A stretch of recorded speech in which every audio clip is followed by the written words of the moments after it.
Hey guys! So you might notice that today's setup is a little bit different. I'm still working on getting my indoor filming setup finished. I am working on it like I said, but today we're filming outside, so I'm sorry for any of the background noises that come along with that. So today I want to talk about if you should teach English abroad, and specifically in Japan because that's where my experience personally is, but I feel like this will apply to any kind of teaching abroad.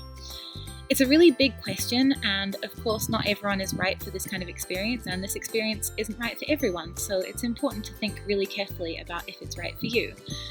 I've come up with 3 questions that I think it's really great to ask yourself before going into a teaching abroad experience, and if you are trying to decide whether this is right for you, I hope this helps. If you have already decided it's right for you, congratulations. I still think it's really important to ask yourself these questions though, because I hope that it'll give you a more honed idea of what you're expecting out of this experience and what your goals are. So let's get into the questions. So the first question might seem kind of obvious, and that is, are you interested in teaching English? You might be thinking, I'm applying for a teaching job, of course I'm interested in teaching.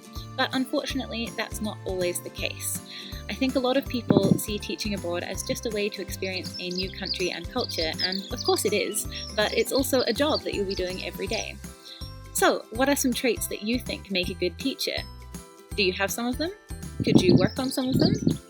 Would you apply for a teaching or assistant teaching position in your own country?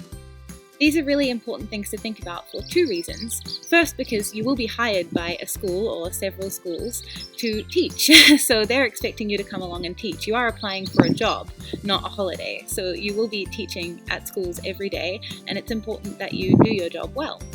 So that's the first reason, but it's also important for you as a person because for a lot of people, teaching is not a dream job, and for some people, teaching is kind of a nightmare job. And if you end up going to a country and working every day at a job that you hate, you're not going to get as much out of the experience as you could, and it's probably not going to be very fun for you. So the first thing that you need to think really carefully about is, are you interested in teaching, and is it a job that you could see yourself enjoying?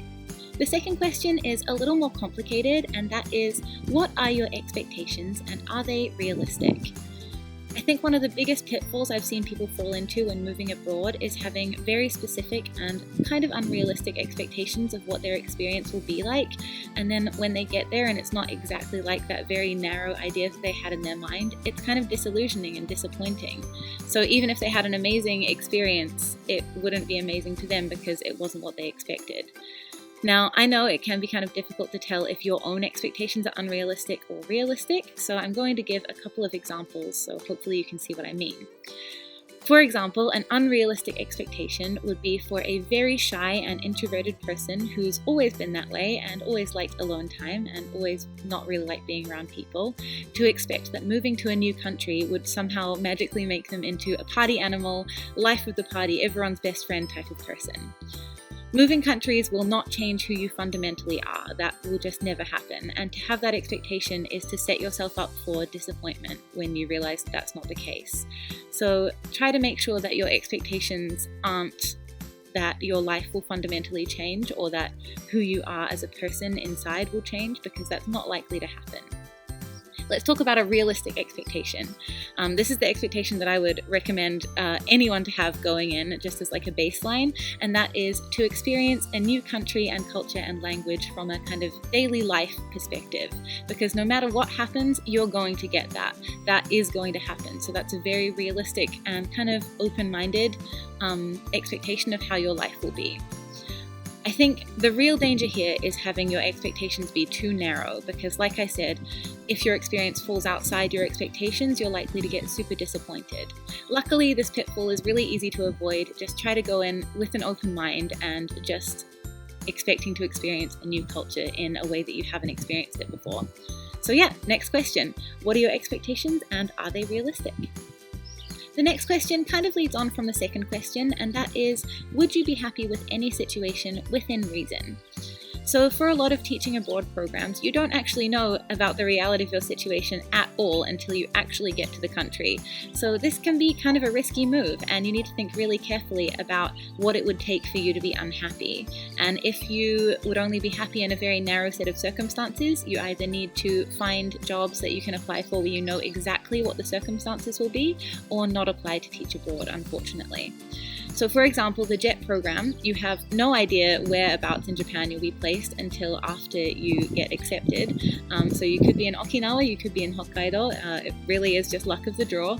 So you need to think, would you be happy with tropical heat? Would you be happy with freezing cold winters? Would you be happy teaching senior high school or kindergarten? Would you be happy teaching 10 classes a week? Would you be happy teaching 40 classes a week? Like, these are really important things that you need to know about yourself going in, because your situation is going to be different from everyone else's and it's pretty random. So it's important for you to think, what would it take for you to be unhappy and how likely is that?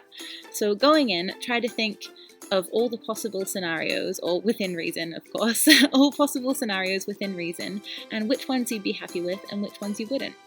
If you're going to be happy with a wide range of things, I think you'd be perfect for the job. Okay, so that is the 3 questions I think you should ask yourself before considering applying for teaching abroad. And if you're already applying or you've been accepted, just some questions that I think you should ask yourself to kind of figure out what your goals are and what your expectations for this experience are. If you're currently applying, all the best of luck. I really hope that you get in. And if you have any other questions about this or anything else really, ask them in the comments down below. And apart from that, I will talk to you next time. Bye!